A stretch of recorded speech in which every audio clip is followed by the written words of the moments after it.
முதலமைச்சர் செல்வி ஜெயலலிதா உத்தரவு கிணங்க சென்னையின் பல்வேறு இடங்களில் அரசு மற்றும் சுய உதவிக் குழுக்களின் உற்பத்தி பொருட்களை விற்பனை செய்யும் வகையில் அம்மா வாரச்சந்தை அமைக்கும் பணிகள் தீவிரமாக நடைபெற்று வருகின்றன.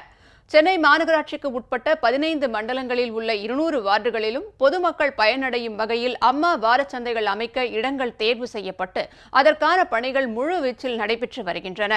ஒவ்வொரு வார்டுகளிலும் தலா ஒரு இடம் தேர்ந்தெடுக்கப்பட்டு 40,000 கடைகளை அமைக்க சென்னை மாநகராட்சி திட்டமிட்டுள்ளது.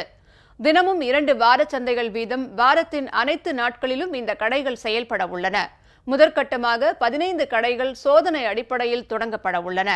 இந்த சந்தையில் அரசு நிறுவனங்கள் மற்றும் சுய உதவிக் குழுக்கள் மூலம் தயாரிக்கப்படும் பொருட்கள் இடைத்தரகர்கள் இடையூறின்றி விற்பனைக்காக வைக்கப்பட உள்ளன.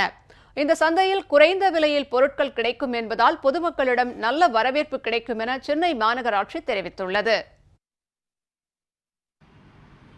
மாநில அரசின் 30க்கும் மேற்பட்ட துறைகளை ஒருங்கிணைத்து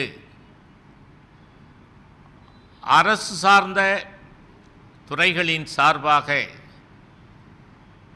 உற்பத்தி செய்யப்படுகின்ற அல்லது அந்த துறைகளின் மூலம் சேகரிக்கின்ற அனைத்து பொருட்களும் பொதுமக்களுக்கு பயன்படத்தக்க வகையில் அம்மா வாரச்சந்தை அமைய வேண்டும் என்று மாண்புமிகு அம்மா அவர்கள் இட்ட உத்தரவின்படி சென்னை பெருநகர மாநகராட்சி அதற்கென பிரத்யேகமான இடங்களை தேர்வு செய்து வருகிறது.